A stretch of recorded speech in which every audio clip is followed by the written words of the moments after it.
Good morning, afternoon, or evening. How y'all doing today? Welcome back to Morrow's Math Corner. Today we're going to be talking about factoring special case products. So let's get right to it. You've all seen the following. A squared plus 2ab plus b squared factors out to be a plus 2 squared. Why? Well, what's happening is, go ahead and when you see a perfect square in the front end, find the square root of that.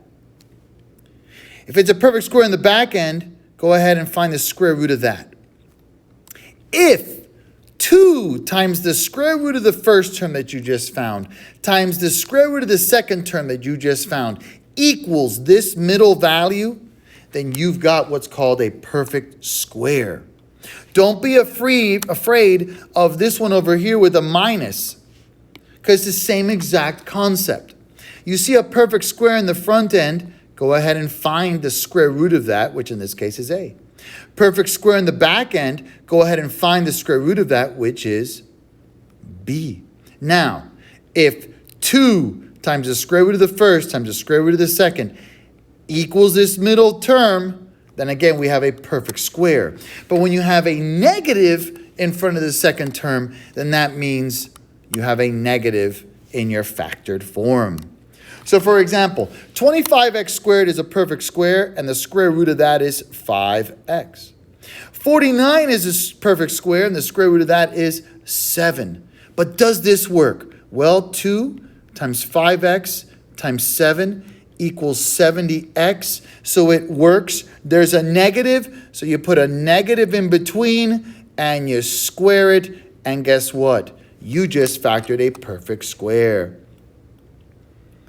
Let's look at difference of squares, y'all. Difference of squares, when you have a perfect square minus another perfect square, the factored form will be the square root of the first term plus the square root of the second term times the square root of the first term minus the square root of the second term.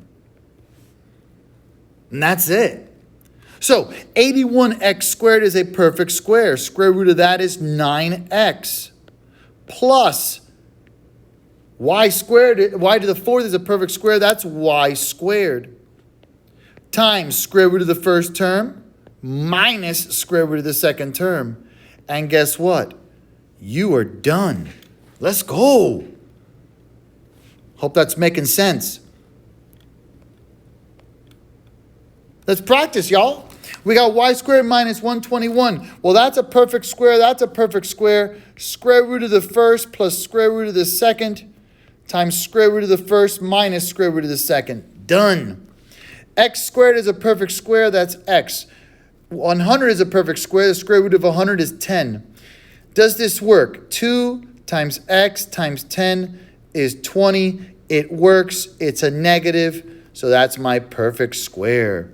9y is a perfect square. It's 3y. 64 is a perfect square. That's 8. So square root of the first plus square root of the second times square root of the first minus square root of the second. Number 4, we can always, let's go back in time a little bit, factor out a GCF of 2, leaving me with an x squared minus 1. X squared minus 1 is a perfect square. Square root of the first term is x plus square root of the second is 1 times square root of the first x minus square root of the second, another 1. Okay, 27x squared minus 12. Those are not perfect squares, but I can factor a 3 out of both of those, giving me 9x squared minus 4, which are perfect squares. So I have 3 times square root of the first plus square root of the second times square root of the first minus square root of the second. And last but not least, 4y squared is a perfect square. That's 2y. 81 is a perfect square. That's 9.